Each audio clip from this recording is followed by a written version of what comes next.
Hello, everybody. This is Dr. Rena Walsinger, the Technical Director at Educators.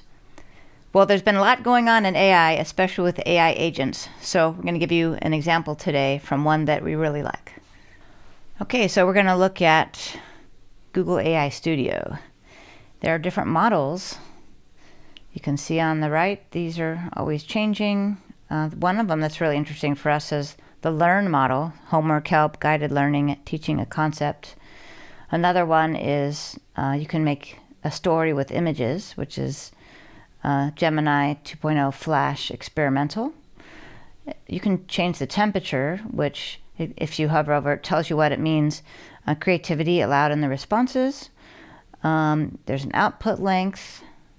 There's also output format, so images and text is that one. And then there's safety settings, so I wanted to show you this for sure. So you can change the settings for harassment, hate, explicit, dangerous content, and integrity. Okay, so for visual story, if you click on it, it'll start writing one. So let's just see what that looks like. So this is the one they have programmed in here, generate a story about a white baby goat. So it created this really cool story and really fun graphics.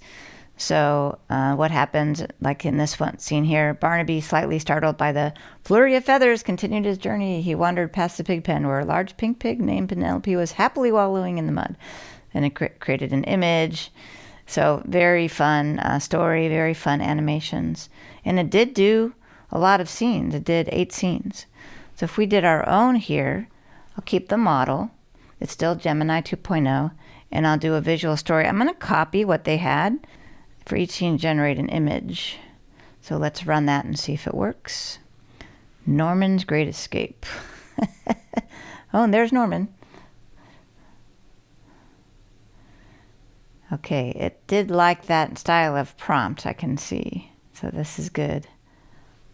You can also upload your own animation and then have it iterate from there, but I wanted to see what it does from scratch. So Norman's Great Escape, it gave it a nice title. It saved it in my studio, which is just my Gmail. A bright sunny morning in a vibrant garden. Dewdrops cling to the oversized blades of grass. In the foreground, Norman, a classic red-hatted garden gnome with a cheerful, slightly determined expression, stands on a mossy rock. He's small compared to the giant sunflowers looming behind him. Norman has finally reached his destination. He stands in awe before a glowing bush laden with plump, sparkling berries of all colors. That's what it is. The berries shimmer with tiny magical lights. He reaches out a small hand to touch one, his face filled with wonder. So one of the things you can do with this, you can make stories, but you can also take this information in these images and put it in a video editor and then make a video.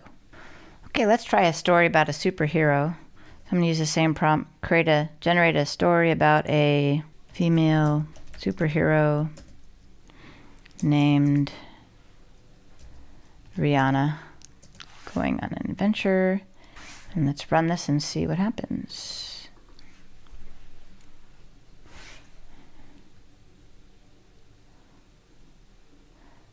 Oh, I really like this. Okay, this is great.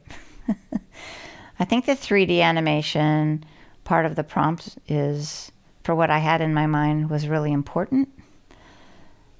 And it is following my instructions and doing, oh, this is really good. Okay, go Rihanna. So let's take a look.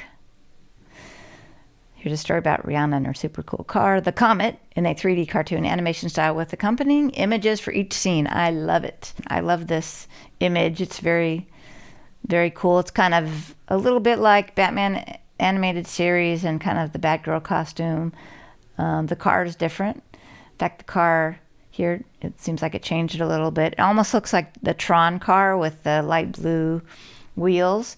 And, you know, AI learns from previous stuff, so that's probably where it picked it up. So there's the comet, and now the comet's in a rainforest on an adventure. And then the comet is over here in the snow. Now they're canyoning down a deep canyon doing something. And then this last one is super cool. Let's see if I can make that larger. I can view a full image. There we go. So now they're in this narrow passage, and she's faced with a giant ancient artifact glowing with an eerie green light. So very cool story of Rihanna and Comet. I love it. So a lot of people ask about building custom agents or their own language learning model. And you can see now with AI Studio, also the backend of ChatGPT and a bunch of others, you can build these and they have token counts. And so you end up building these, you have an API key, and you can build them within all the safety settings that you need. And then depending on your usage and your token count, that's how you would get charged for your content being used. And so these tools are coming out so that you don't really need to start from total scratch. You can get a model, tune it, train it, and then deploy it, and then have basically you put an account in there so it charges against your tokens. You can limit your tokens as well, but these tools are getting to be a lot easier to use. You can see they're in beta or experimental. So throughout the rest of this year and certainly next year, we'll see a lot of these being deployed to the public. And I think it's going to be really interesting for education. As you can see, they already have learning models in here to start with. And so one of the things we do here at Educators is show you how to use all of these tools and how to build things for your institution and your students. So I'm excited that you're joining us here, and please hop on www.educators.net, where we have a lot of resources, workshops, a lot of free classes and downloads that are amazing. And we also now are starting to roll out our certifications and digital badges, where we grade everything personally and you get a meaningful digital badge and certification for the things you complete learning about different aspects of AI. So see you next time.